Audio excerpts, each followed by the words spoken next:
Welcome to Central Texas Gardening. In today's video, we're going to be talking about the kale I planted this fall, as well as harvesting some, and I'll also show you how I will make kale chips using our air fryer in the kitchen, so stick around. So this particular kale I have planted in this bed was planted around mid to late September, and the variety is dwarf Siberian kale from Baker Creek Heirloom Seeds. This is my second year trying out kale. It might not look as pretty as some others I've seen on YouTube, but again, this is my second fall doing these. So typically I harvest these about twice a week.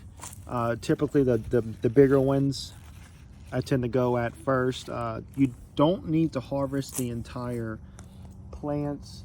You can just pick the leaves that you need. So in the evening, every couple days, I'll just pick maybe, I don't know, maybe 6 to 8, 6 to 10 or so leaves. And you always want to start with your ones that are further out. So as you can see, there's a couple here in the middle that are starting to grow. So you never really want to touch these. You always want to get these ones that are on the outer end. So this big one right here, that's one I'm gonna pick right there. So I don't use any tools or anything. I just use my finger. You want to pinch it down as low as you can. Break it off just like that. Yep, that's a big one. Definitely gonna have to be cut up in the kitchen on that.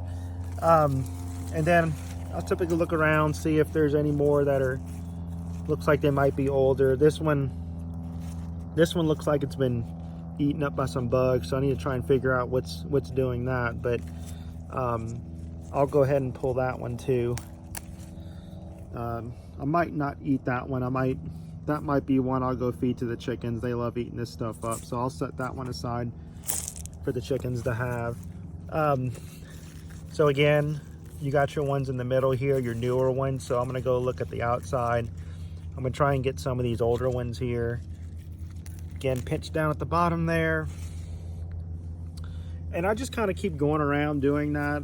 I'll pick all the older kale at the bottom and leave the newer stuff in the middle to grow. Some of these, obviously I don't feel like they're quite big enough yet to be harvesting from, but a lot of these bigger plants, I'll go around and pick just those older leaves to add to our dinner at night. So let me go pick a few more. We'll go feed this one to the chickens and any other ones I see that might have been eaten up by some insects. And then I'll bring these in the kitchen, we'll wash them up, and I'll show you how I make kale chips using my air fryer. One of my biggest takeaways from this year, and hopefully it's a good suggestion for anyone else wanting to try and grow kale, is spacing. I think the spacing between my rows is probably a little too close. I might try and space them out maybe an additional 6 inches or so from each other. And my plants are also a little close to each other. As you can see, there's one here, there's one here, there's one here, which is probably the reason why some of these in between ones are a lot smaller. So I need to do a better job next year thinning them out. So think about that when you plant kale to make sure you get your spacing correct. Okay, before I go inside, I figured I'll stop by the chicken coop here. Like I said earlier, typically if some of these have been eaten up by some insects, they're probably edible to eat, but I like to throw them in here just to give the chickens a little bit of a treat. They like eating any of these scraps that I have, usually left over in the garden. All right, so we have the kale that we picked from the garden, and I was hoping to share with y'all the recipe that I use to make kale chips using our air fryer. So the first thing I do is I rinsed off my kale in the sink in this strainer, which is the same strainer I picked them at outside, if you saw earlier. And you want to get these kale chips, or kale leaves, should I say, as dry as possible before you put any kind of seasoning or anything on them. So first thing I'm going to do is I'm just going to lay them out. I have a cookie sheet here, under here, and then some paper towels on top. So with another paper towel, I'm just going to push down on these. Try to get them as dry as possible. You don't want them going into the air fryer wet. And plus, you're going to be putting olive oil coatings on this, so you want to make sure you get all the water off before you get any oil on here. So Just pat them dry.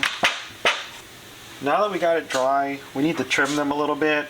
Obviously, I'm not going to stick this whole thing into an air fryer, so I'm going to break off about where the main part of it starts. Usually break it off right there. Then I'll tear off some of these leaves away from the stem. I don't want to throw those out. So break these apart. Then I got the stem left. You can do a couple things with it. You can throw it in your compost bin, or you can throw it, if you have some chickens, you can throw it in there for them to eat. They usually like to eat the leaves, not the stem as much, so I'm probably going to end up just composting this part. So this piece is still going to be too big for my air fryer. I know a lot of people like to chop them up in little pieces, honestly. Sometimes I just don't have that kind of time to do that, so I'll just make them into a more manageable size. And when we go to eat them, we'll just eat around the stem. It's no big deal. I'm not going to sit here and cut around it. Okay, so I got the stems taken off, at least the lower parts of the stems taken off, and I have them torn down into a little more manageable size. They look big, but you'd be surprised when you go to air fry them, they're going to shrink down a lot smaller than this. So I'm not too crazy about making them too small. So let's set that aside, and then I'm going to get a bowl for us to mix our oil and seasoning in. Okay, now making my my seasoning, my rub, whatever you want to call it, for your kale chips. I start off with a little bit of extra virgin olive oil. You're not going to need a whole lot of this. I might even put a little too much in there. Then you're going to need just a little bit of salt. Not too much, because we're going to put something else in there with salt. Your black pepper. And then not a lot of recipes have this, but trust me, this makes it really good. It's just garlic salt. So just put a little bit of garlic salt in there with it. Okay, so I got my bowl here. I want to put my kale leaves in the bowl. So we got our kale leaves in here. I'm going to take my little bit of olive oil, pepper, salt, and garlic salt. I don't want too much in here. I just want to make sure you want to get a little light coat on all of them. So once you get that in there, you just, at that point, you just put your hand in there and start mixing it in there. You want to make sure you coat every little bit of the leaf. If I notice that there's parts that I haven't coated real well, those can actually end up burning pretty easily in the air fryer. So I make sure that I can get every surface area covered that I can. And the amount of oil and seasoning is used is completely up to you. I don't use any measurements or anything. Sometimes I end up using too much, sometimes I use too little, but I tend to use a little more than most people. So let me get these in the air fryer, and once they're done, I'll do a little clip here showing how they came out. But it's pretty straightforward. I'll put them in the air fryer, 400 degrees, maybe about 7 minutes. And then I double check them. Sometimes I have to flip them around for another 2 or 3 minutes to get them ready. But everyone's air fryers are a little different. So let me get them in there, and I'll get back with y'all in a few minutes, see how they came out.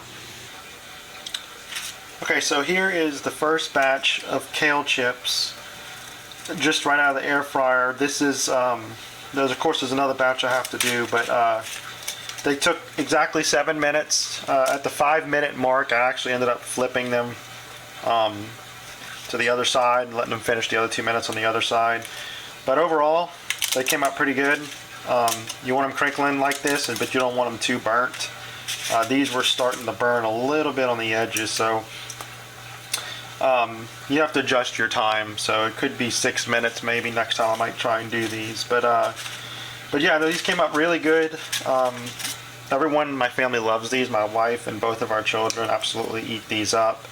They're extremely healthy. I know kale's the new thing that came up recently in the past 5 or 10 years as a superfood. So being able to grow it in my garden and being able to make kale chips 2 or 3 times a week has been super beneficial to everyone. And Like I said, there's huge amounts of health benefits to this. You know, the oil might not be the biggest health benefit on these, but it makes it to where the kids will eat it, so that's the most important part. So hopefully you found this helpful. Like I said, if you have an air fryer, you might have to tweak how I did it. Mine was 400 degrees for about 6, 7, or 8 minutes, depending on how many I put in there at a time. But yeah, if you have any questions or comments or suggestions or criticisms, just leave them down below. And don't forget to hit that subscribe button, and I will see y'all in the next video.